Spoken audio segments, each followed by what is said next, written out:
Hello guys, magandang umaga sa inyo. Nandito po ako ngayon sa Amosup para mag-attend ng Amosup Caravan. At gusto kong ipakita at iparinig sa inyo kung ano ang mapag-uusapan dito sa loob ng caravan na ito. Kaya tuloy-tuloy nyo lang ang inyong panunod at tayo'y papasok dito sa loob para makita natin kung anong mga kaganapan sa loob. Kaya tuloy-tuloy lang po kayo habang tayo ay patungo sa loob. Good morning, ma'am. Hello guys, dito tayo sa loob at dire-diretso tayo muna sa registration counter bago tayo pumasok. Hello guys, nandito na tayo sa loob at tuloy-tuloy lang ang iyong panunod para malaman natin ang mga kaganapan na mangyayari dito sa Amosup Caravan ito. Kaya tuloy-tuloy lang.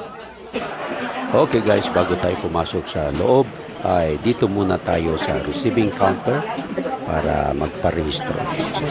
Table number 4. Yes, ma'am. Thank you. Sir, souvenir. Thank you, ma'am. Yan, tatanggalin ko siya. Tapos ikot po kayo sa mga booth para sa giveaways niyo, sir. And raffles. Romy, o God. Thank you, ma'am. Thank you. Good morning, sir. Saan? Sir, negod nyo na lahat? Medyo ikot-ikotin nyo. Ikot-ikotin. Thank you. Kasi may mga freebies naman yan sila. Okay. Okay, maganda pala dito. Kukuha tayo ng mga freebies na kung ano yung bibigay nila sa atin. Tuloy-tuloy lang po kayo sa inyong panunod, guys. Ito, may mga souvenir pala ito binibigay dito. Kaya swerte ko at naisama ako sa isa sa napili sa aming kumpanya. Okay sir, good morning. Ano pa bang ang binibigay niyo po dito? Mga postcard. Postcard. Flyers. Okay. Okay. Sir, kung bibigay kami sir, kailangan nyo page. Oo. Okay.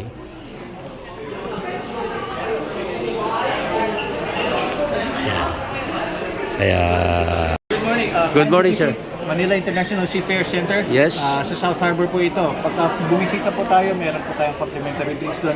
Free wifi, may computer, may minibar, billiard and ping pong. Visit po kayo pagka may time po kayo. Okay sir, thank you. Good morning sir. Morning po. Bili po kayo kung ano ang gusto niyo po. Okay sir. Kahit alin po. Kahit kumuha kayo Ganito pala. Ganito pala ang tinatawag na caravan. Pwede rin dito. Tig-isa po? Opo, kumuha po kayo. Yan. Ito may Bible po tayo. Okay, New Testament. Mga book po yan ni Martin, missionaries natin sana Yun. sa Hamburg. Opo. Ayan, The Bridge. Pang Bible study po yan. Ayan. Ito, DVD, kung may laptop po kayo. Okay. Maraming lingwahe po yan. Ate. Yung dialect natin. Thank you sir, thank Yes, you, sir. thank you. Ma'am, good morning. Good morning. Sir, follow niyo po yung Facebook page namin. Okay po. May tanong kayo. Para kung sakali. Alam niyo po yung sa mga branches din. Nagpapacheck up kayo dito sa hospital. Nagpapacheck. Diyan nga ako na opera. Free medicines po. Thank you, thank you. Sa hospital. Thank you mama, thank you so much. Sir, Okay po. Thank you so much. Good morning, sir. Good morning. Dito po natin si Slapchess. Kung gusto niyo mag-purchase po through grocery po, Opo. credit po to. Pagpaalis na kayo, Opo. may requirements po tayo. Amosup ID, Document Slip, Employment Contract. Okay. So ito po, pwede kayo makapag-purchase grocery appliances. Okay, sir. Good morning, ma'am. Good morning, sir. Good morning, sir. Ayan. Okay. Kasalukuyan po ba kayong naka-check sa Sailor's Home? Hindi pa po, sir. Sir, ito po, mas pinadali Yes. at mas pinaganda nga, mas pinabilis na reservation para sa ating Sailor's Home po, accommodation. Ito lang po, Google Chrome. Then, pindot mo lang po itong link. Pag pindot mo na, type mo itong link, pindot search, then ito lang lalabas. Okay. Pindot mo lang advance, then next ito lalabas. Pindot mo lang to, proceed to this link. Ang lalabas naman po, ito na. Bagong system natin, sir. Ito na po siya. Okay. Okay. Paano tayo magpa-reserve? Pindot lang po ng reserve now. Pag reserve now, agree lang tayo dito sa privacy notice. Agree lang, submit. Then, ito na po siya. Ang fill out tayo dito. Tapos, syempre, Amosup ID din, sir. Paste mo dyan. Opo. Okay, pag submit, pag kompleto na po lahat, submit. Pag reservation success na sa sir, automatic nakapasok na po tayo sa bagong system natin for reservation. Then, re-replyan ka namin through email na nilagay mo dito kung na-confirm na ba yung reservation mo. Okay. Yun sir, mas pinabilis na po ito. Okay. Eto po sir. Thank you. Yes sir, sa lahat po. At saka, fresh sheet. Thank you, sir. Thank you sir. Thank you. Tungkol dyan sa contract. Provident. Kung may Provident kayo, pwede Opo. kayong mag-file dito po. Ito po yung link namin for the e-form. Opo. Tapos, yan po, if you have any questions, nandyan na po lahat, yung tungkol lahat about Provident Fund. Okay. Tapos ito po yung pareho stress sheet, saka stress sheet. Wow. Thank you, Mama. Thank you, thank you. Ma'am, good morning. Good morning! Pag-ibig fan po, hello, good morning. Halika na kayo sa Amosup. Meron po tayong ipamimigay this is courtesy and sponsored by Gold Foundation. So, first 50 po na magre-register sa pag-ibig at sa Gold Foundation for the market survey. Kung gusto niyo magkabahay mula sa Amosup, pwede po kayo mag-register sa kanila. Kasi meron pong pinag-uusapang pabahay ang Amosup para sa inyo. So, mas maganda, pumasyal na kayo dito, mag-register po, kumuha ng loyalty card, yun po. Ano kung may loyalty card na mama? Kung may meron po doon silang market survey. Loyalty card plus, lahat po ng mga Pilipino at mga member ng Pag-ibig Fund na gusto po na magkaroon ng membership ay maaktibang pagbabayad, pwede sila makakuha ng loyalty card plus. Ito po isang rewards card, ito po isang information, reward and points card na magagamit po nila discount sa mga ibang merchant partners po ng Pag-ibig Fund, kasama McDonald's, kasama, marami po kasama yan. So, pumarito na kayo para po kayo ay, ito po siya. Ito. Kuku. Yan. Yan. Yan. Pwede nyo i-picture yun, sir. Ayun yung loyalty card plus. Yung nandun. Di, pagpipill up ako dyan, ma'am. And then, attach po dito ang inyong ID na may signature. Kung nais po ninyo magkabahay, kung pumunta po kayo sa Gold Foundation, libre po nilang ibibigay ang loyalty card plus sa first 50. So, andun po ang Gold Foundation. Okay po. Thank you. Good morning, sir. So sir, dito po sa DMW sir, ano po tayo sa reintegration and for OFW, patriated OFW. So nagbibigay po kami ng livelihood assistance sa Opo. mga OFW abuse or undocumented, illegally recruited or now deported. So binibigyan po namin sila ng chance para makapag-start ng negosyo sa kahit pa paano paraan. At kung meron naman po kaso, meron pa rin naman po tayong legal advice or legal assistance sa case. Salamat po, sir. Hello guys, mula dito sa ground floor ng Amosup kung saan nakakuha tayo ng mga freebies. Akyat na po tayo sa second floor kung saan gaganapin ang programa. Tena. Good morning. Thank you. Okay guys, nandito na tayo sa second floor kung saan pagdarausan ang programa. Good morning, ma'am. Ibang number po. Salamat po, ma'am. Salamat.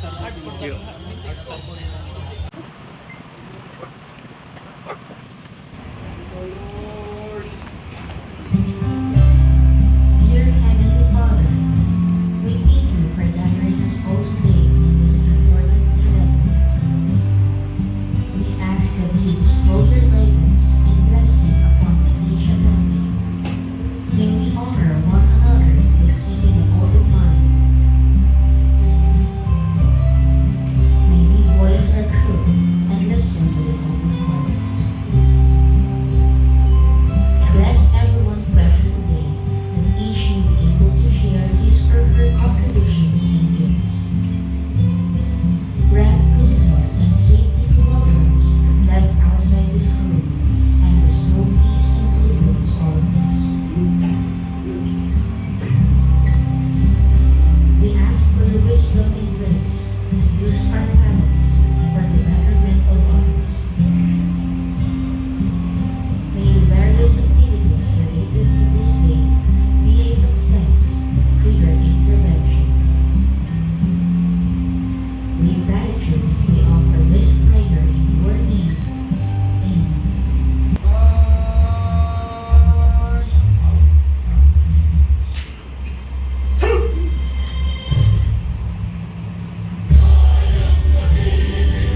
this morning. Before we begin, I would like to greet all of you, especially our seafarers present here today. A happy National Maritime Week and a World Maritime Day. Palakpakan po! And today, we are our country's largest seafarers union, founded in 1960 by the late visionary and one of the pillars of the Philippine maritime industry, Captain Gregorio S. Oca. We also invited some government agencies who will share with us some of their programs that our seafarers can avail of. Further, we are going to unpack some important maritime issues that are relevant to seafarers amidst the industry's move to decarbonize shipping. We have a full day ahead, so let's officially start the program with the welcome remarks of none other than the President of the Associated Marine Officers and Seamen's Union of the Philippines, Dr. Conrado F. Oca. Okay, magandang umaga po sa inyo lahat. Hirap umakit pag masakit ng dulo. Anyway, thank you. Maraming salamat. Nakarating po kayo lahat dito. Talagang nagbukang liwayway pa lang. Nandito na kayo lahat. Kaya kami tuwa-tuwa at nagagalak na kayo po yung nakarating dito sa ating Info Caravan. Bago po ang lahat, gusto ko batiin ang ating mga guests. Of course, tama-tama, right on cue. Of course, our Department of Migrant Workers Secretary, Mr. Hans Leo Akta.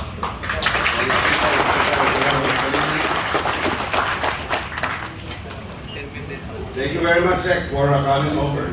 Kami po ay natutuwa at nagagalak na kayo po, despite of your very busy schedule, you're able to come here to join us. Administrator Ned Ignacio, of course, Maritime Industry Authority Director for Manpower Development Services, SSS President and CEO Rolando Macasay, and Pag-ibig Vice President for International Operations, Mr. Vincent Neri. Of course, PhilHealth will be here. Social Insurance Officer the Third, Ms. Jasmine Christine Lagasca. Kaya pag sabihin natin na pwedeng may benefit rin kahit hindi lang mabasa. Amosup Executive Vice President and our live stream on Amosup official page. Kung ba nasa Facebook pa lang. A pleasant good morning and a happy World Maritime Day. Also, thank you to the organizers, si Habib and si Dara. So we in Amosup are very much delighted to welcome you to our second Info Caravan. Pero bago lahat, good news muna. Bago lahat, cheers. Good news muna. Just last night, we received the good news that the Senate bill on the Magna Carta of Filipino Seafarers was approved on third and final reading.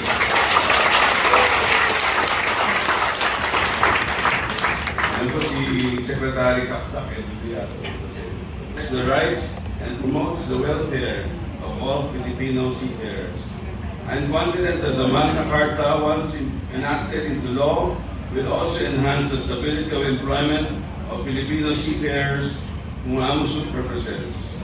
Maraming salamat din po sa ating mga kasama, tulad po ni DMW Secretary Hans Kaktak.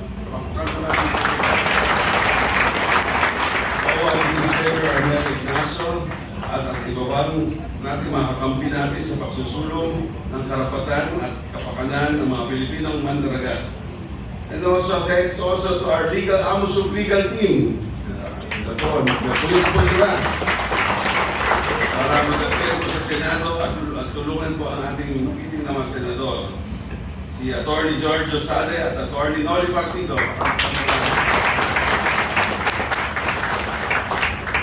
US facilities, number one, simple ka Bacolod dito. Yun, the Amosup Bacolod Extension Facility was completed last year It has a 2-floor medical facility, sailor's home, and union office in Bacolod. So pwede na nyo gamitin yun, mga tiga Bacolod. Okay. Basta huwag ka lang kayo ng chicken inasal. The renovation and extension of the Amosup Hospital and Cebu was completed this year also. So meron tayong bagong extension building po doon. Sino mga tiga-probinsya na pupunta sa Manila na kailangan tumira na walang matitirahan? Lahat kayo? Okay, walang problema. Kasi ang Sailor's Home here in Manila was also inaugurated this year in celebration of the Day of the Seafarer last June. So magbubukas na po yung Sailor's Home dyan.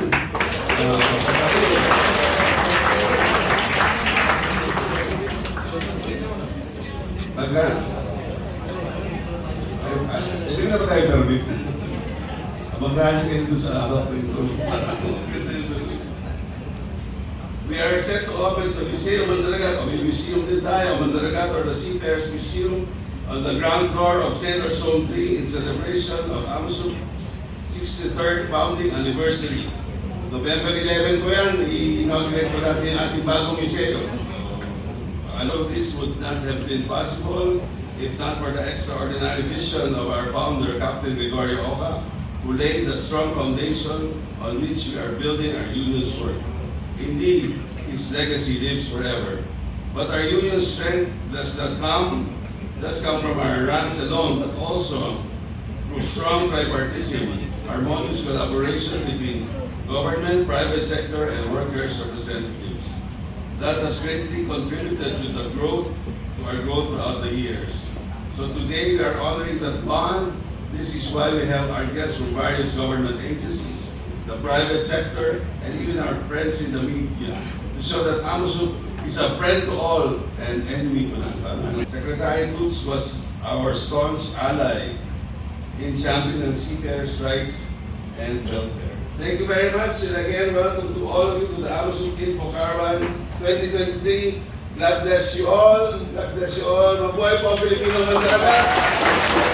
Marami po tayong pag-uusapan this morning, sabi nga ni Dr. Oca. And I'd like to note there's more reason to celebrate indeed with the Senate passing the Magna Carta for Filipino Seafarers. At this point, I'd like to introduce our keynote speaker this morning. Our keynote speaker today is also a pillar in maritime training and education in the country.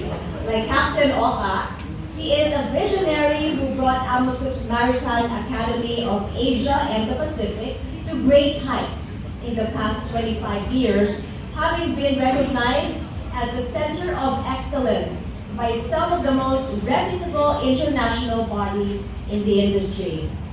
He was the 23rd Chief of the Philippine Navy, where he served for 33 years before retiring and joining Amosup as the first president of MAAP. Presently, he serves as the Executive Vice President of Amosup, President of Bagong Bayani Foundation Incorporated, and was appointed as the Goodwill Ambassador of the International Maritime Organization. Without further ado, let's give a round of applause to Vice Admiral Eduardo Maria R. Santos. Thank you very much. Ating mga kasama sa pagdalagan, members of the media, good morning to everyone. Let me congratulate each and every one of you for being here and for attending and joining us in this Info Caravan.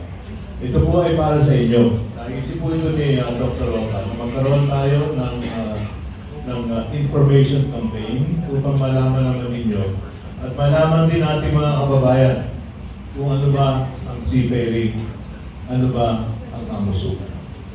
Alam po ninyo na, alam ninyo lahat ng mga seafarers natin, kayo lahat naghihirap, sumasakay sa barko, malungkot, mahirap ang trabaho, nakikipagtunggali kayo sa mga Bombay, sa mga ibang nationalities na nilalait tayo. Ngunit lagi nyo pinapakita yung inyong galing, yung inyong tiyaga.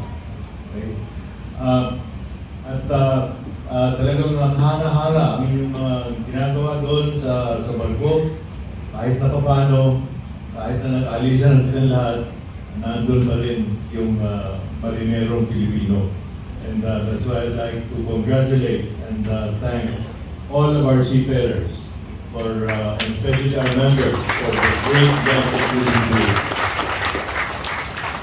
Nasa ko lamang ipaalam din na alam din ninyo, siguro mga pamilya lang yun, mga kapitbahay nakakaalam kung ano ba talaga ang ginagawa ng seafarer. Okay. Mas kilala pa nyo yung driver ng tricycle at yung nagdi-deliver ng tinapay.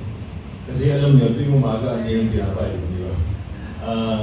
Pag may kailangan pumunta sa isang lugar, yung tricycle, nasakay kayo dyan, o whatever na gagamitin ninyo. Yun, hindi ninyo naisip na hindi tatakbo yung tricycle, hindi darating yung tinapay kung walang barko. Saan galing yung trigo na pinanggawa ng tinapay? Galing po yan sa Ukraine. At ikinarga po yan sa barko. At matatapang na seafarer na Pinoy ang naandun. Nakasakay sa barko upang siguruhin na makarating yung barko dito. Okay. Kaya tayo may trigo. Kaya kayo may pandesal. Pero hindi naisip yun. Kayo naisip nyo kasi kayo naghihirap sa barko. Pero yung mga kapitbahay nyo, hindi.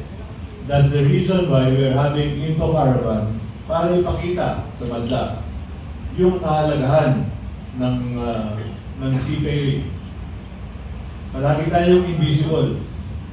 Yung Magna Carta, alam po ninyo, taon na tinatrabaho yung Magna Carta na yan. Okay? Ngayon pa lamang po umabot ng third reading.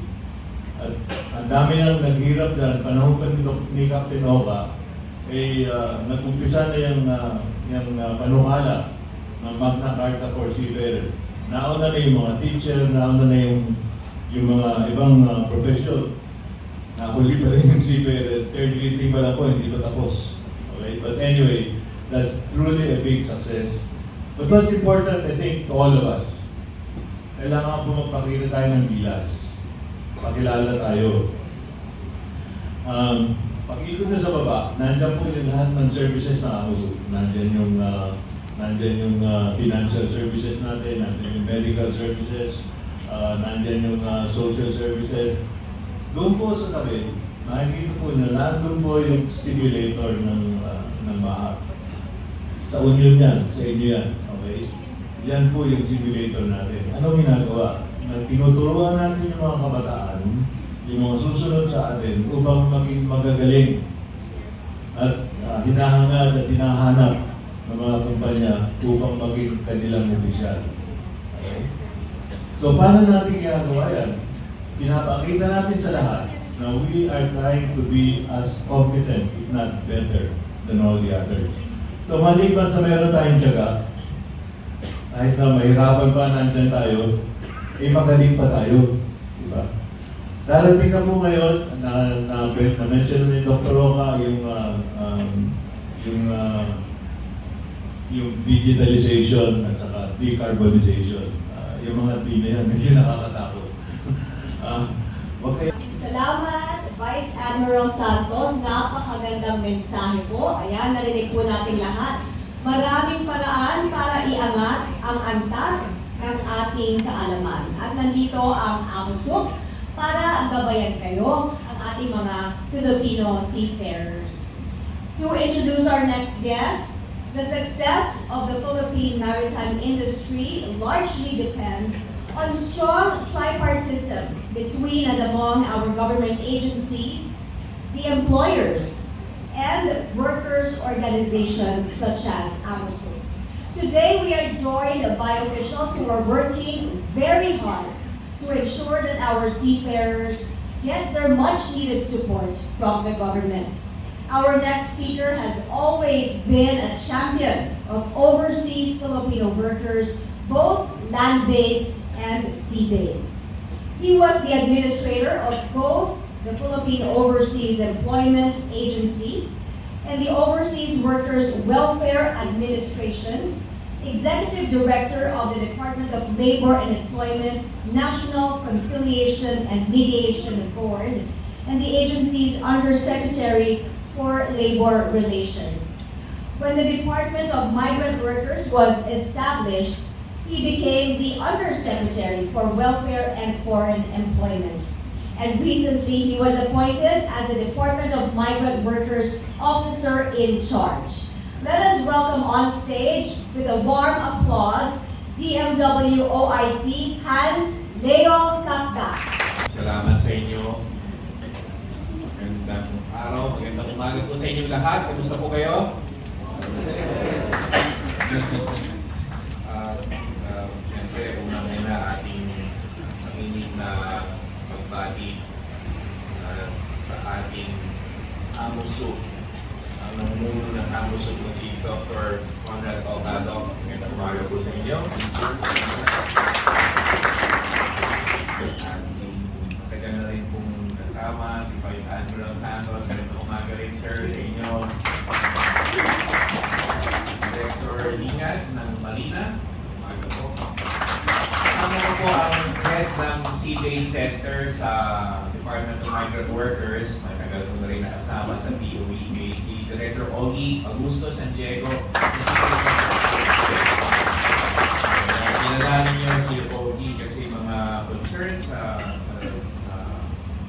Filipino Seafarers, mga accreditation ng principals and ships.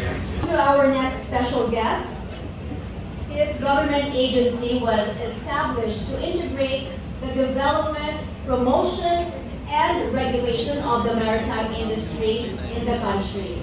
I'm sure our seafarers are very much familiar with this agency because it is in charge of your evaluation, assessment, licensing, and certification. The Maritime Industry Authority is the lead agency in ensuring that we are compliant with the International Convention on Standards of Training, Certification, and Watchkeeping for Seafarers. Without further ado, let's all welcome on stage Marina's Director of Manpower Development Service, Mr. Arsenio F. Lingad II. Good morning. In behalf of the Marina Administrator, Attorney Gargani Alfafia, who is currently on an official trip, it is my pleasure to be given the opportunity to speak in front of all of you today on the occasion of the 2023 Info Caravan organized by Amosup. This gathering represents a pivotal moment for us to discuss and reinforce the significance of information dissemination in addressing crucial maritime labor issues such as ambulance chasing, just transition, the future of work, and fostering diversity, equity, and inclusion within our sector. We firmly believe that an informed and educated maritime community is the foundation upon which we can build a brighter future for our industry. In a world that is constantly evolving, it is essential that we equip our seafarers, their families, and all stakeholders with the knowledge and tools they need to navigate the complexities of the maritime landscape effectively. As for the issue on ambulance chasing, this unethical practice preys on the vulnerability of our seafarers and their families during times of distress. It is imperative that we empower them with accurate and timely information about their rights, responsibilities, and available legal recourse.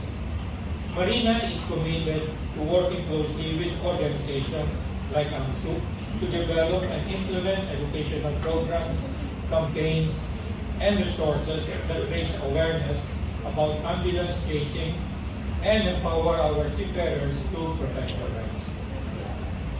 On the other hand, the concept of a just transition is central to our efforts to ensure that our maritime workforce remains resilient and adaptable in the face of evolving industry dynamics. As technology and environmental concerns reshape the maritime sector, it is our duty to ensure that our seafarers are not left behind. The transition to new technologies and sustainable practices must be accompanied by comprehensive training and upskilling programs. Marina is actively engaged in developing guidelines and standards that align with international conventions, particularly the International Maritime Organization, or IMO, and the International Labour Organization, or the ILO, to ensure a just and seamless transition for our seafarers. The future of work is evolving at an unprecedented pace, driven by automation, digitalization, and changing industry dynamics. To meet these challenges head-on, we must empower our maritime workforce with the knowledge and skills required to adapt successfully. Marina, in collaboration with recognized maritime higher education institutions and accredited training centers, we are committed to providing world-class education and training programs that are fully aligned with the requirements of the STCW Convention. Our goal is not merely to meet international standards, but to exceed them. Maintaining the status of Filipino seafarers as globally competitive and the best and largest providers of maritime workforce on board the world's fleet. In our pursuit of excellence, we must also prioritize diversity, equity, and inclusion. Our maritime industry is a rich tapestry of talents encompassing individuals from various backgrounds, cultures, and perspectives. It is our duty to ensure that every seafarer, regardless of gender, age, ethnicity, or any other factor, has equal opportunities and is treated with the respect and dignity they deserve. Marina, in partnership with Amosup and other stakeholders, is dedicated to promoting diversity, equity, and inclusion through awareness campaigns, policies, and practices that foster a fair and inclusive maritime workforce. As we chart the course for the future, let us remember that knowledge is power, and it is our responsibility to empower our maritime community with the information they need. Marina, as the single STCW Maritime Administration, is fully committed to ensuring that our seafarers receive the education and training they need to excel in their careers. We are actively working to improve our processes, enhance education and training programs, and strengthen our partnership with education and training institutions to provide the highest quality education and training aligned with international standards. In closing, this Info Caravan serves as a testament to our shared commitment to address the challenges facing our maritime industry with dedication and resolve. By providing essential information, promoting just transitions, preparing for the future of work, and championing diversity, equity, and inclusion, we are laying the foundation for a stronger and more resilient maritime workforce. Marina stands as a steadfast ally in this endeavor. Together with Amosup and other stakeholders, we will continue to work tirelessly to maintain the global competitiveness of Filipino seafarers and solidify our position as the world's best and largest provider of maritime workers. Let us move forward with determination and purpose, united in our vision to create a brighter future for our maritime industry, our seafarers, and our nation. Thank you, and may this Info Caravan inspire us all to greater heights in the service of our seafarers and our nation. Salamat. Speaker is a celebrity in his own right. Ladies and gentlemen, let's put our hands together for Admin Arnaldo Arnel Ignacio. Good morning. Good morning. Happy National Maritime Week and World Maritime Day sa inyong lahat, mga minamahal nating seafarers. I'm sure na yung balita na ba sa kanila, pinakagandang masarap ibalita yung mga ganito eh. Madalas sinasabi natin na mahal namin kayo. Lagi nyo naririnig yan. Mahal mahal na mahal namin kayo, pero lahat na nanatili lang sa ganun. We are very, very excited on our last night. Ang very well recognized ang Amosup ni Senator Rafi Tulfo because of third reading, nakapasa na ang Magna Carta for Seafarers. It's a glorious testament to the government na kayo talaga ay pamalagaan.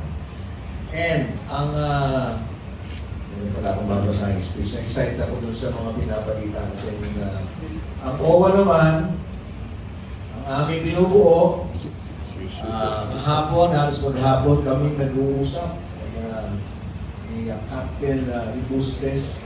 Nagbubuo kami, nagtatayo kami ng Seafarers Hub. Ano ito? Dahil nang nagkaroon ako ng pagkakataon na lagi ko nakikita yung mga seafarers sa katayo dyan sa may kalaw. Sa ganda yung nakapuknat-puknat ng mga envelope. Sabi ko, dapat yata ito mga ito mayroong magandang tambayan na mayroong libreng coffee.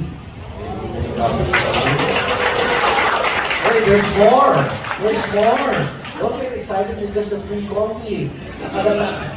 Marami pa. Hindi namin napahihin namin ng 3-in-1. Makamingin Italy ito na kasi ang filosofiya namin, narado ako, naggali ako ng show business, binabalita ko. Sabi ko, lagi ako natitrita sa VIP. Yung VIP na ibang kwarto mo, ang lugaw, dire-diretso, ang kape, walang limit. Alaga ka. Ngayon, hindi namin lang sasabihin na mahal namin kayo. Ang gusto namin mangyari, itong lahat ng paano tinatrato ang VIP, ganon kayo tratuhin. So this seafarers sabi we put up kay OWA, meron na naman tayo din, ma-release na yung budget at ito yung aming magiging regalo sa inyo na para dyan sa area ng Kalaw, meron na kayong pupuntahan. Alam namin kasi pagka pauwi kayo, magkita-kita tayo sa Luneta, di ba? Kaya usapan nyo. Bibigyan namin kayo ng tambayan. Doon kayo magkita-kita seafarers hub. You also talk to the IDP para hindi ko sino-sino abogado na nakakausap nyo. Makakausap nyo dito, totoong pangangalagaan kayo, totoong sabihan kayo ng tamang mga payo. Puro totoo mangyayari dito. Ito ba yung libre natin doon na Jose? Doktor, Bilya, Ping-pong. Dadagdagan pala namin yung ilang square meters ko yun? 300? O basta, tignan namin kung ano pa yung maililibre namin para naman ang OWA. Kasi ang OWA, ang nagbibigay lang yata namin sa inyo, yung Seafarers Upgrading Program. Bihira nyo naman ina-avail. Ito mo, walang reaksyon. Hindi lang na po na SUP. Ano SUP? Nung sinabi ko yung libre kape, bigla nagpalakpakan. Yung SUP, mas malaki yun.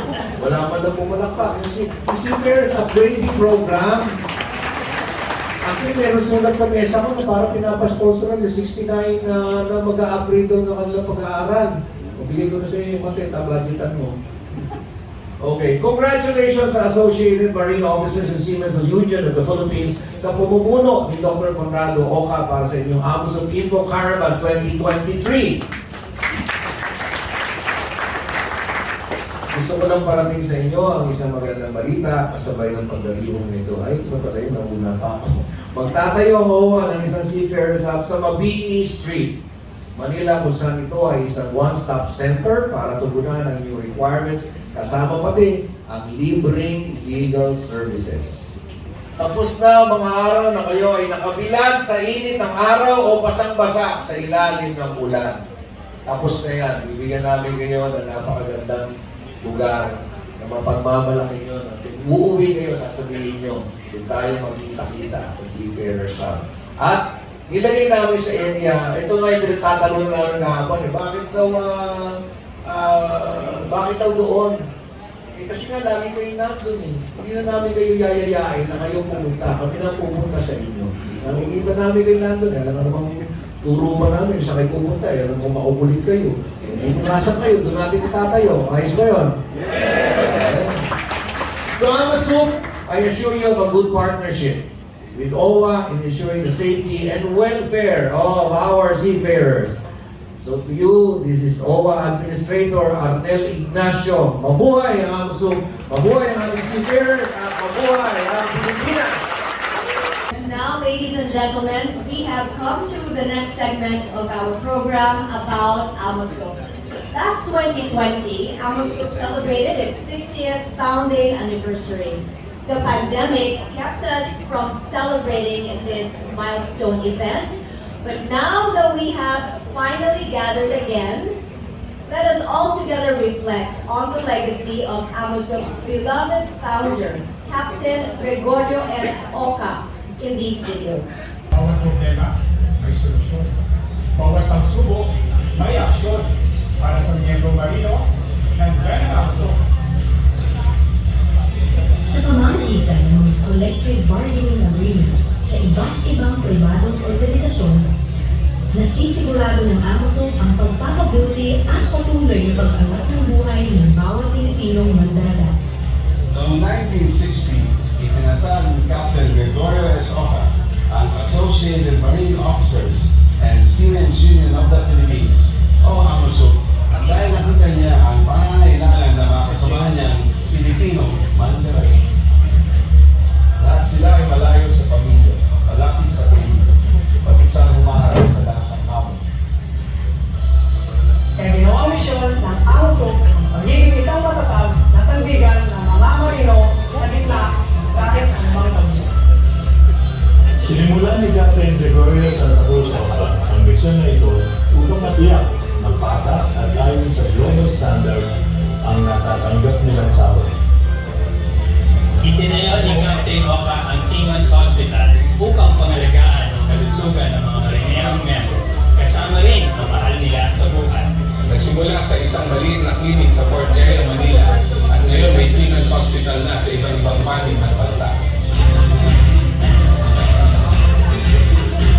Para masiguro na may pagpapalagan sa katulad ang mga marino na nag-aatid na sa pang ng Filipino probinsya, pinuksan ang Filipino Seafarers sa Maynila taong 1994. Sunod-sunod nang binuksan ang iba pang branches ng Sailors Home. Kompleto ang mga ito sa amenities and cafeteria, laundry area, TV lodge, library, sauna and bath, stores and leisure activities tulad ng gym, billiards, table tennis, darts, at iba pa. Hindi siyempre makakalimutan ng Amosup ang pag-alalay sa mga pamilyang naiiwan ng mga pumapalakot. Ang Seamen's Village sa Dasmariñas, Cavite ay itinatag para magkaroon ng affordable na lupa at pabahay ng mga miyembro ng Amosup.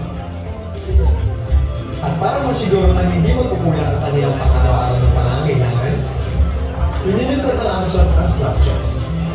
Dito ay maaari silang gumamit ng pribilehiyo tulad ng pagbili ng grocery supplies at mga appliances na pwede ibawas sa kanilang monthly allotment na walang karagdagang interest. Meron ding retirement fund at legal affairs support ang Amosup. Binuo ang Provident Fund para may tiyak na pondong mahuhugot ang mga miyembro para sa anumang pangangailangan. Ito rin ay nagsisilbing savings fund na maaaring i-withdraw pagdating ng kanilang retirement.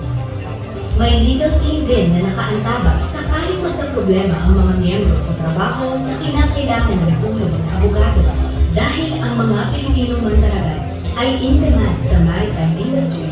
Tinitiyak din ng Amosup na nananatiling world-class ang kakayanan at edukasyon ng ating mandaragat. Noong 1998, nasarad ng Amosup ang Maritime Academy of Asia and Pacific, or MAAP, na isang premiado state-of-the-art educational facilities para sa mga aspiring seafarers. I'm grateful for Captain Oca's vision for providing MAAP, enable for me to become a global maritime professional. Additionally, MAAP runs a semi-regimental training that will help me to be stronger and able to do my work more efficiently and to protect myself. Patuloy din ang pagsulong ng kurikulum kasabay ng pagkabante ng industriya sa automation, digitalization at decarbonization. Katulad ng pag-aaral ng blockchain, robotics, at drone technology. Para naman sa mga established na ang career bilang seafarer, andito ang Seamen's Training Center or ASTC para tulungang i-upgrade ang kanilang technical skills, palawiin ang kanilang expertise at matutunan ang mga pinakabagong technologies and advancements in modern vessels in compliance with the STCW. Lahat ng pangangailangan, lahat ng pagsubok, Amosup, narito, dahil sa inyo, Para sa inyo! ako ay Amosup, ako ay Amosup. Kami ay Amosup! Kami ay Amosup! Kami ay Amosup! Tayo ay Amosup! Tayo ay Amosup! Tayo ay Amosup! Kami ay Amosup! Tayo ay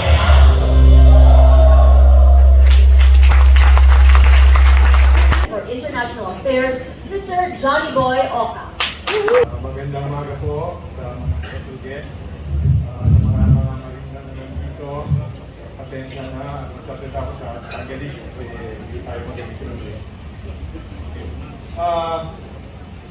Napakita na ako ng video, nasabi na po ng ating presidente, ng ating executive vice president yung ginagawa ng Amosup ngayon at pag-usapan nila natin. Ang gagawin ko po ngayon ay magbigyan kayo ng parang background kung ano yung Amosup at yung CBA at ano yung ginagawa ng Amosup patungkol sa CBA. Next slide please. Ano po ba yung CBA? Ito po yung summary ng presentation ko ngayon. Next slide please. Ano po ba yung CBA? Again, I'm not a lawyer. I'll try to explain it in a very layman's yung CBA, ang kanyang trabaho, siya ay isang kontrata. Isang kontrata between the union and the employer. At ang purpose po ng CBA ay mailatag at magkaroon ng kasunduan tungkol dito sa mga relasyon na ito.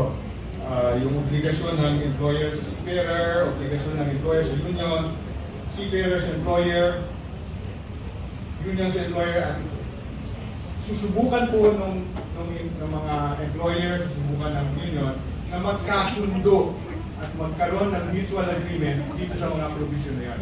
Pag nagkasundo sila, ang kakalabasan ay isang collective bargaining agreement. Next slide please.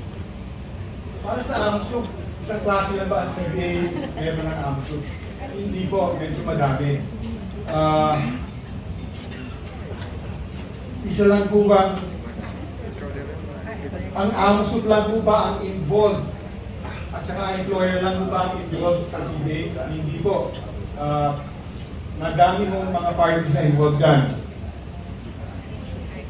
So, nabubuo ang CBA ng Amosup dahil merong kooperasyon, konsultasyon between Amosup ng ITF affiliated unions, ng ITF, kasama na rin po ng employer. Next slide please. Yung mabasa to, pero gusto ko lang i-illustrate o ilarawan na madami kong CBA ang napirmahan o na ipinahihiran ko ng Amosup. I-explain ko later dyan kung bakit gano'n o. Next slide please.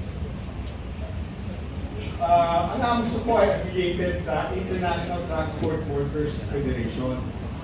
Yung International Transport Federation, parang naging tulay yan para sa international solidarity at para ang Amosup makapag-implement din ng mga better terms of transport. Introduction lang dito sa ITF. Ang ITF po ay meron 600 plus unions in 137 countries at over 1 million of those are seafarers. So kung ang ITF po ay involved sa railways, road, river transport, shipping, port, fishing, civil aviation, and tourism. So lahat po yan, pinangihimasukan ng ITF para matulungan ang mga marinero. So, tatalakayin po natin itong mga tanong nila. Ano po? Umpisahan natin doon sa Siemens Hospital. Ang isang tanong nila, yung am I eligible or qualified ba ako to avail of the medical services at the Siemens Hospital? At ano po ang mga requirements para kumonsulta? Magandang umaga po sa inyo lahat. Sa tanong po kanina na paano ka maging qualified, ang miyembro ay qualified member if he boards a ship under a CBA ng Amosup. So nakaboard siya ng ship na CBA ano na siya, valid member na siya. And we extend the membership until even up to 6 months after disembarkation. So kahit hindi na kayo nakasakay for 6 months, qualified member pa rin kayo. Ngayon, paano kayo makaka-avail po ng service ng hospital? What you do is, ang gagawin niyo po, pupunta po kay Mr. Ricky para sa Siemens Hospital sa Amosup ID. Pagtapos, pag pupunta po kayo sa hospital, papakita niyo po yung ID niyo as a member, kasama po ang Siemens book for verification ng pagkasakay at pagkababa niyo. Ngayon, sino po ba ang qualified po? Kapag hindi po kayo kasal, ang qualified dependent po ninyo, yung parents, pati mga kapatid nyo below 18 years old. Ngayon, ano papakita po ng mga magulang nyo at mga kapatid nyo? So, papakita nila yung ID na kinuha din po sa center, pagtapos, papakita na allotment slip, and we also require that they have to show a certificate of no marriage para maging valid po na dependents yung parents nyo at mga kapatid nyo. And the certificate of no marriage is renewed every 6 months para mapakita ninyo. Ngayon po, kapag kinasal kayo, lilipat na po yung dependency nyo sa mga asawa nyo, hindi mga asawa nyo. Isa lang po na nakalista. Sa asawa nyo at mga anak nyo below 18 years old. Ngayon, ano po papakita ng asawa nyo at saka ng mga anak nyo kapag magpapatingin sila sa ospital? Magpapakita sila sa ID at allotment slip. Okay? Yun lang po ang kailangan nila mapakita. So, si Mr. Ricky Rodriguez, magbibigay sa inyo ng mga kung anong kailangan nyo para makakuha ng ID. Kasi may requirements din po yun para sa mga dependents nyo na kailangan nilang isubmit. Ano ngayon ma-avail nyo sa Siemens Hospital? Bakit po ba ginawa isang programa na Family Medical Dental Plan? Inumpisan po ito ng ating founder na si Captain Oka kasi ang nakita niya na nung panahon na yon, hirap na hirap ang Pilipino para makakuha ng tamang healthcare. And ang nakikita niya na kadalasan kapag sumakay na yung seaman ng barko, parati nag-aalala na yung seaman, paano ang pamilya ko kapag nasa barko ako? Paano sila makakuha ng proper healthcare?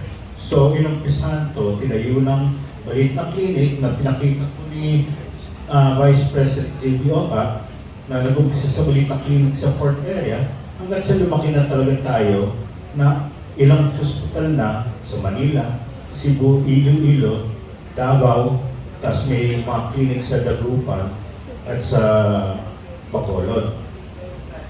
So, the services na binibigay natin, halos lahat ng may internal medicine tayo, may surgical services, may dental, obstetrics and gynecology, pediatrics, pati mga surgical services, diagnostics natin ng pathology, radiology, lahat yan libre. Libre para sa mga seaman at para sa mga dependent nila. Pati yung mga gamot natin galing sa pharmacy. Yung mga unang bigay ng mga gamot para sa treatment, mga antibiotics, pati mga gamot para sa kondisyon na kailangan na tuloy-tuloy ang mga pagbigay ng mga medikasyon. Ngayon, yung sinasabi kanina si JB Oka sa atin na parating tinatanong daw na bakit hindi daw tayo HMO. Hindi tayo katulad ng HMO. Kasi, sabihin na natin, may advantage ang HMO. Bakit? Kasi, dadalhin mo lang yung card mo sa mga clinic, na maraming clinic, na nag-cover HMO. Di ba? Pero ang problema, limited ang service ng HMO. Okay? Nakalimit yan. Hindi lahat ng services na available bibigay sa inyo. Pagtapos, may conditions pa yan. Pag ang tao may sakit na or may isang kondisyon katulad ng diabetes or a certain heart problem, hindi na nila gagamutin yan, hindi na covered. Pero dito sa ating ospital, no matter what, wala tayong kondisyon, titignan natin at gagamutin natin para sa inyo po yun.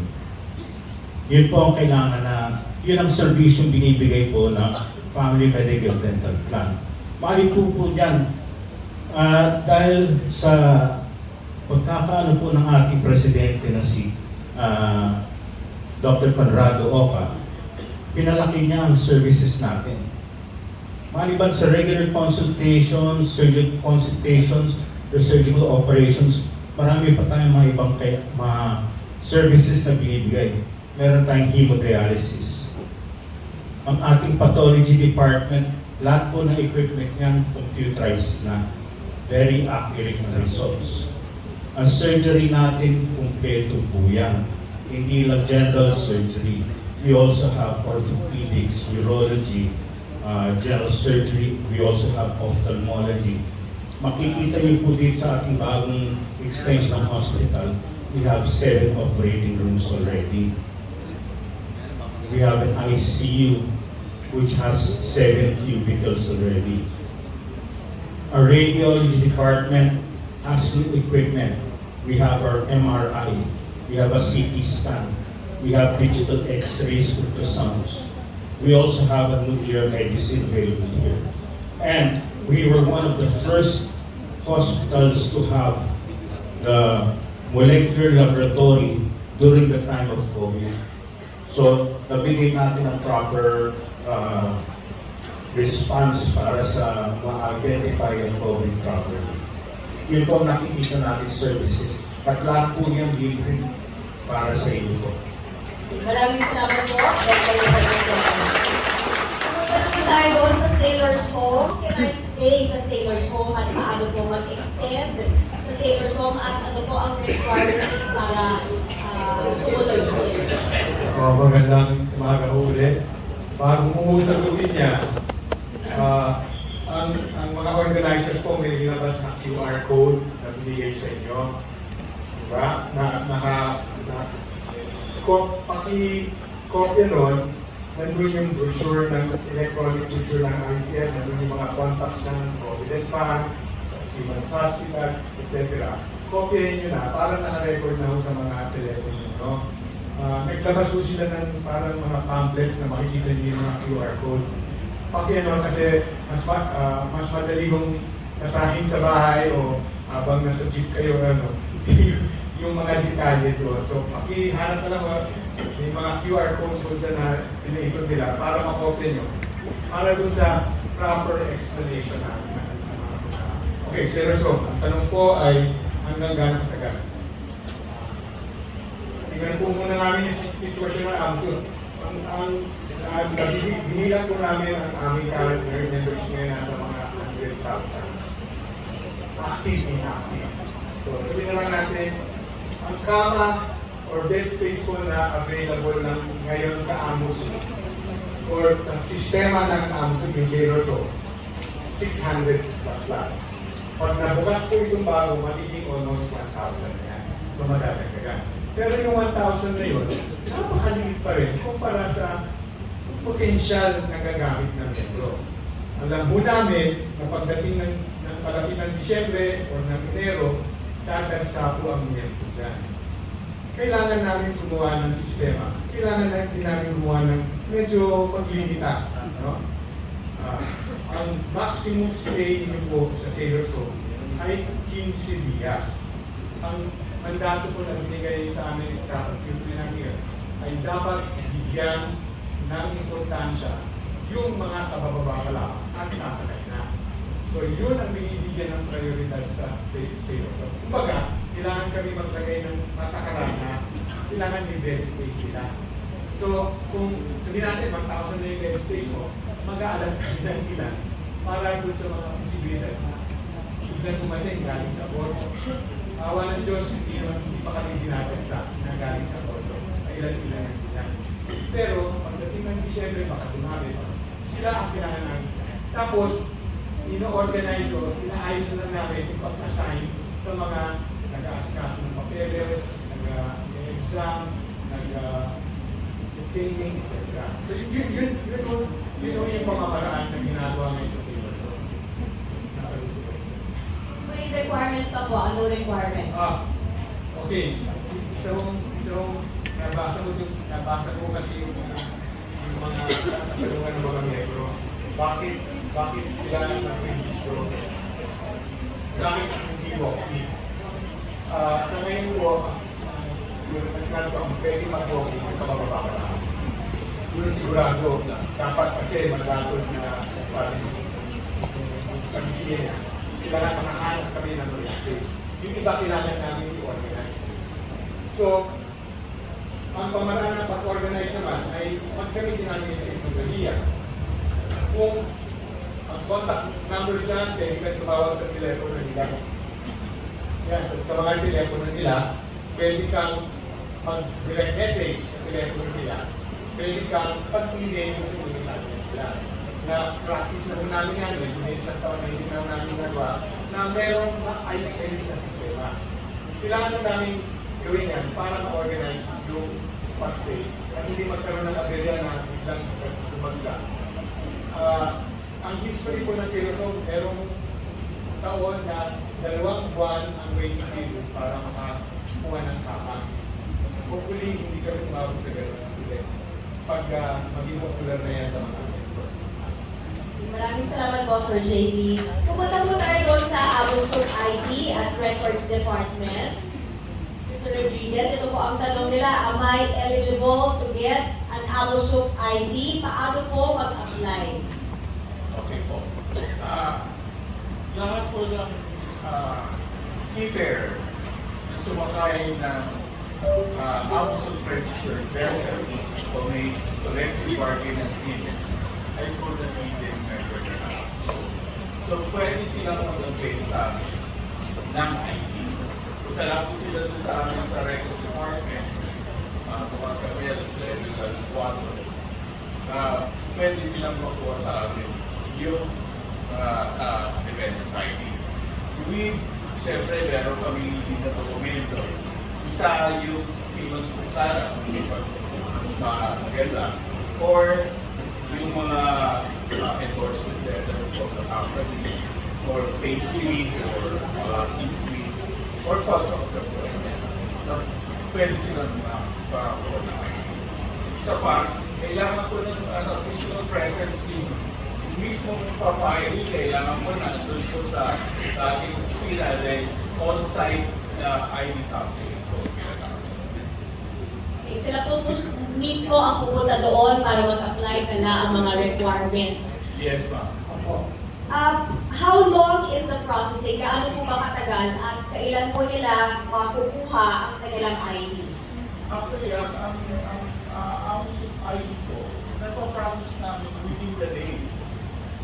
So, matagal na siguro yung 30 minutes o 1 hour. So, depende sa dami ng tao na dumarating o nakikilap ng port.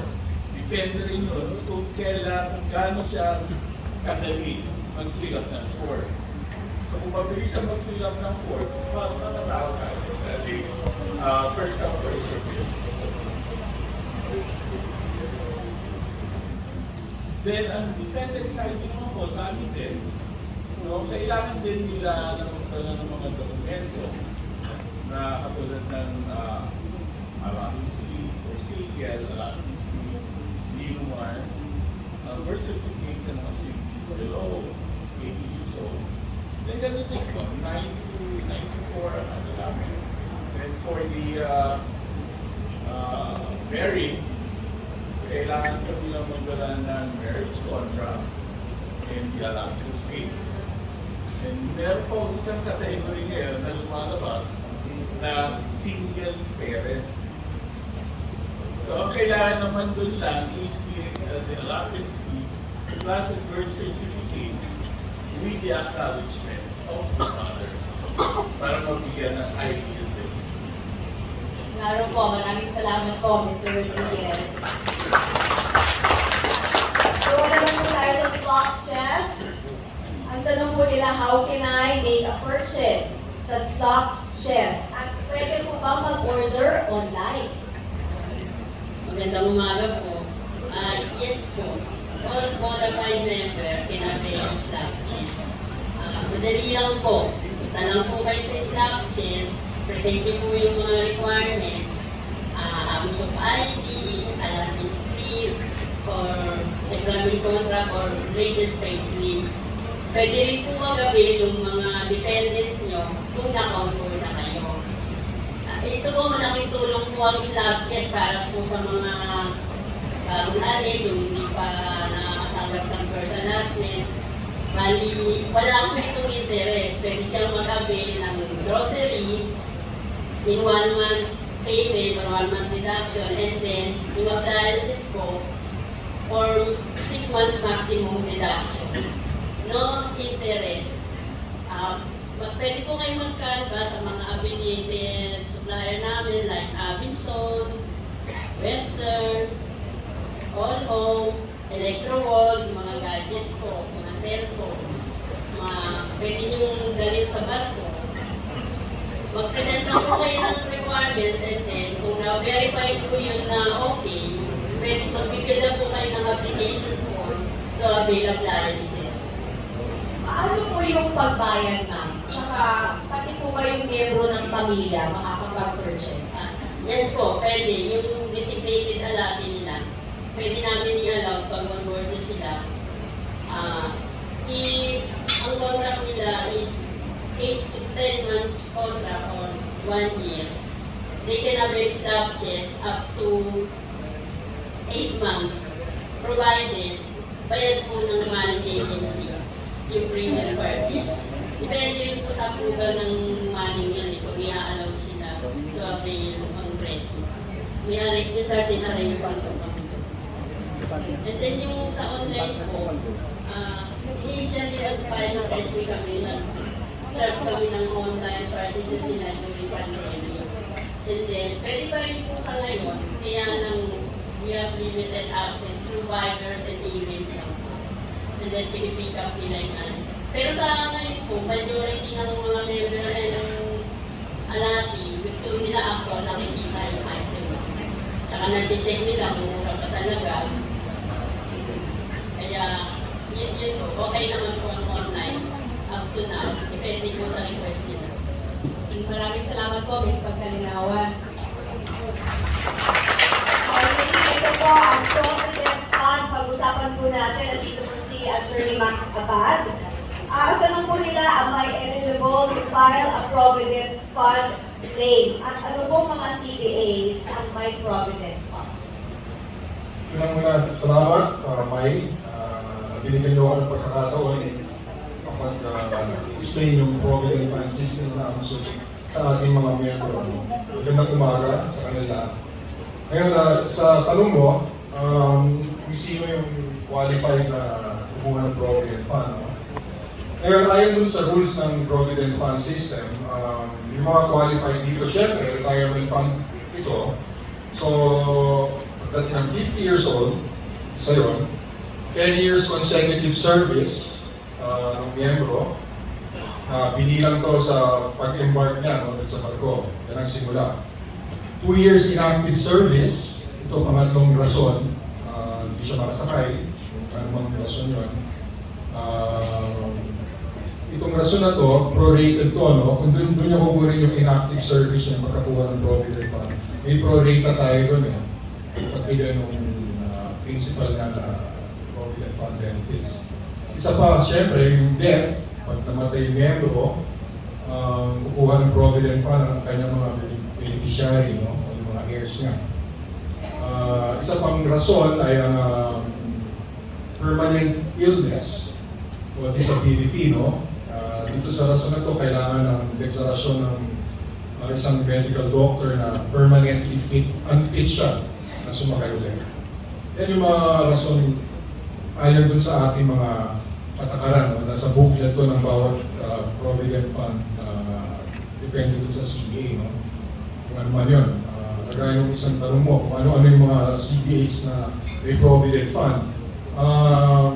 Kung pwede, pinakamalaki, JSU, DCC, meron tayong Italian, British, FKSU, no, yung Korean, Luxembourg, French, kagaya nung na-mention ni Johnny Boy, yung NCL, ito yung una natin pang cruise ship, at iba pa, no? Siguro mga dalawang muna ata yung ating mga provident fund.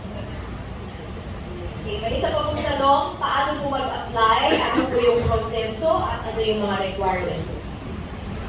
Oh, maraming salamat. Magandang tanong yan. Yan ang talagang kailangan malaman ng ating miyembro. Dahil sa ngayon, meron tayong bagong nilunsad na sistema. Online tayo ngayon. No? Itong online na pag-apply ng pagkuha ng Provident Fund benefits ay tinatawag na Therefore system ng Amosup. No?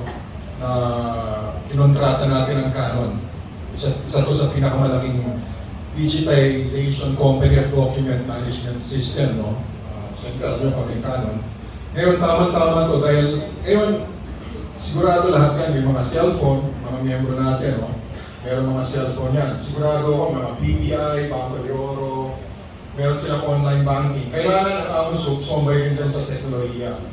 Kaya yung ating presidente, si Doc Oca, naisipan niya na kailangan mag-digitize na rin ang Provident Fund. Para saan man sa mundo, buksan lang yung cellphone, pwede na sila mag-apply. Siguro meron dyan na hihirapan, syempre bagong technology to, ano? I'm sure kahit mga online banking, may mga nahihirapan na access, syempre pag may signal, ganyan, no? May mga drop call signals. Itong online natin, inaayusin natin yan, yung Therefore system. Pero sa tanong mo na kung paano mag-apply, no? Meron tayong link na Therefore Amosup Provident Fund, Therefore, no? Click mo lang yung link, papasok ka na dun sa online e-forms natin. Ipa-prompt ka naman dun eh, may mga prompting eh. Sigurado ko lahat yan may nakapag-apply na online, no? Whether Lazada, Shopee, kailangan kung maging member ka ng app, naglalagay ka ng mga details ng mga data mo, ng personal data. Ganun rin sa Amosup eh, papasok mo yung mga personal data mo. At ito naman mga pinapasok yung personal data, protected naman to eh, under the data privacy law, di ba? So meron tayo dyan mga lalabas na terms and conditions na protected yung data, personal data nila. Ngayon, meron rin tayong QR code. Pwede nyo rin i-scan yun. Pag na-scan nyo yun, automatic lalabas na yung link. Papasok na kayo dun sa online. Madali lang siya, prompt lang. Sundan nyo lang, complete everything, mabilis. Online na. Online tayo. At may QR code na rin. Yes. User-friendly. User-friendly, yes. Isa pa pong tanong, how long is the processing? Tsaka paano kukuha ng mga updates doon sa mga claims nila? Okay. Ngayon dun sa processing, no?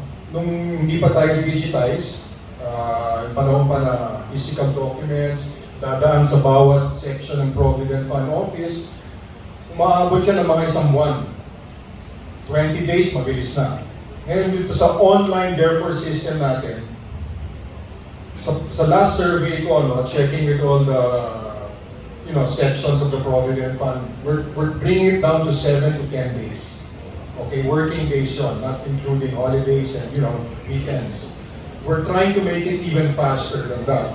But dahil dun sa ang dami-daming nag-apply sa ating miyembro, isipin nyo lang, for the last 20 years, every day, siguro madali na 100 nag-apply. 20 years na, every day may nag-apply, hundreds of members. So, from non-digitized to digitized now, we're gonna bring it even lower. We're trying to make it even faster. We have to keep par with the banks and all the financial, offices, how they do it. We're gonna keep up with that. That's good to know, Attorney. Ang final question po, can I walk in at can I file manually? Well, yung walk-in, we've been accepting na, kasi alam niyo na, kakalabas lang natin sa pandemic, no? Yung system natin, gusto natin i-perfect ito eh. So right now, nag-finish lang yung third quarter, no? going into the fourth quarter. The third quarter, nag-accept na kami ng mga walk-in. You know, pwede na mag-walk-in. May mga tao tayo dyan para tutorial sila kung paano i-online rin. Kasi we still have to papasok pa rin sa online. Kasi may ano yan may yung software na yan, parang may pila rin yan eh. So, kailangan sumabay ka rin sa pila. Kung hindi, ma-apekto rin yung ibang membro eh. Yung sistema yun, papasok na hindi tama, gagalaw, mag-delay yung iba yan. Kaya kailangan magawa yung sistema. Pero ina-assure ko, pag na sumunod lang tayo dito sa sistema na to, ito yung pinakamagandang mangyayari sa program. Maraming salamat po at may mga tumutulong naman po para sa mga miyembro, sa mga services. Oo, meron naman tayo through yung partnership dun sa communications department ng Amosup, we always will not, we will always answer calls, tsaka mga inquiries ng mga miyembro, whether telephone, email, o kahit walk-in lang. Ako, nandito ako sa office. Kung may talagang kailangan problemang iayos, nandun ako natutulungan natin sila. Thank you, Attorney Abad, at maraming salamat sa ating mga panelists. Okay. That concludes our segment on the Amosup service units. Kung may mga tanong pa po kayo, bisitahin nyo lang po yung mga service unit booths sa baba po, doon sa may exhibit area. Or you may use the QR code flashed on the screen to send in your questions to the different departments of Amosup. Again, thank you very much to all our guests and speakers for today. Mabuting araw po sa inyong lahat. May info caravan yata kayo, no? Thank you for the invitation for this info caravan. Alam nyo, ayaw ko na lang basahin ng speech ko. Mas importante siguro, mas kausapin ko na lang kayo. Kami po sa SSS ay, alam ko marami mga maliit na reklamo dito, may malaking reklamo doon. Maliit daw yung pension, babagal daw mag-apply, kaya po, andito po ako. Para ho yung mga seafarers, i-convince kayo dito mo ilagay sir. na kami ho sa GSIS, ang ginagawa namin, inipilit namin ho i-digitalize, i-computerize. In fact, may instruction ako that eventually, meron akong app. Medyo ako po ay hindi na 30 anyos. I am not a Gen Z anymore. Pero naintindihan ko gamitin yung app. Sabi ko, gumawa kayo ng app exclusively para sa mga kababayan natin, mga new heroes natin, for OFWs po, para paggamit nyo po ito while you are based abroad. Palakpakan nyo naman po. I want you to know how in my younger years, I was based abroad. Baliktad lang ho, medyo ng panahon ko, I used to run. I was based in the United States. Sa Los Angeles po ako. I was working for a Filipino bank based in the United States. And then from the United States, I stayed there for 5 years. And then I stayed in Singapore handling Asian operations sa buong Asia. 3 years yata ako sa Singapore. At saka 2 taon ako sa Vancouver, Canada. Alam niyo po, I know how it is to be abroad. I know how it is to be an OFW. Kaya ho, alam ko yung konting hirap ninyo. What I don't understand is being in the sea for 1 to 2 months, being alone, not being able to talk to your families. I don't know now, during my time, it was tough. It was probably tougher not to be able to see them or talk to them. Kaya po, naiintindihan ko talaga. Kaya nung nalaman ko na mga OFW to, maritime, sea-based workers at yung mga bagong hero natin, sabi ko, I will not miss this opportunity ho to convince you to be members of SSS. Alam niyo po, I am a member of GSIS kasi ho, I worked for government dati. May pension ho ako sa GSIS. Malaki ho ang pension ko sa GSIS. Pag sinabi ko sa inyo, pagkakasyak kayo, pero totoo, malaki. Kasi dati presidente ako ng GSIS. 4 na taon ho ako naging presidente ng GSIS kung panahon ni President Duterte. Ngayon ho, presidente ako ng SSS. Ako pa lang yata po ang isang individual na naging presidente ng 2 malalaking korporasyon. Pero that's 7 anos na po ako, may pension ako sa GSIS. Hindi. At Laki. may pension ako sa SSS. Siniguro ko ho, bata pa ako, nagbabayad na ako ng pension sa SSS. Because ho, itong paniwala ko, ang taong walang pensyon, pampabigat sa pamilya. Pampabigat po kayo, maniwala po kayo sa akin. Mabait na rin mga anak natin habang medyo malakas pa ang tuhod na. When the time comes, so kung wala na kayong kita, hindi na ako kayo nagtatrabaho sa abroad, nasa bahay na lang kayo, at wala kayo natatanggap kahit konti, baka hindi na tayo guwapo by then, hindi na tayo maganda. Ako, yung mga anak ko, walang magawa sa akin, kasi malaki ang pensyon ko, patay kayo. May pera ako para sa sarili kong bahay, sa sarili kong pagkain, kahit nurse, pwede ako mag-hire, dahil malaki ang pension ko. Sinasabi nila ho, maliit ang pension ng GSIS. Inaamin ko po yun. Pero tandaan nyo to, it is better to have a pension kahit maliit, basta meron. Habang bata pa kayo, do it. There will come a point in your life, baka magsisip po kayo. Kaya po, ako po, i-encourage ko talaga po kayo magka-pension. Mag-membro kayo, at saka ho, someday soon, meron ako parang multiplication table gagawin. Halimbawa ho, gusto nyo ang pension nyo 20,000, tapos 40 years old kayo, di ba? Parang multiplication table lang. 40 years old kayo, gusto nyo additional 20,000, multiplication table, ito yung babayaran nyo sa SSS. Kung 50 anos na kayo, gusto nyo additional 15,000, ito ang babayaran nyo sa GSIS. Inaayos ko yun ngayon, habang kumikita kayo. Tandaan nyo to, maniwala kayo sa akin. Kasi patapang kayo eh. Bata ka, akala nyo forever. Pwede. Kayo, nalalaman nyo yan, na sometimes kitrabaho kayo, sometimes wala. Marami ang benepisyo ang GSIS. Halimbawa, wala kayo ng trabaho, pwede ho unemployment insurance, pagkasakit kayo, may, from birth to death, di ba?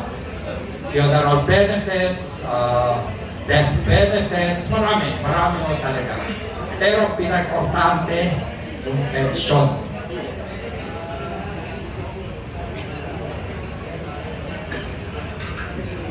Huwag yung sabihin maliit, ulitin ko.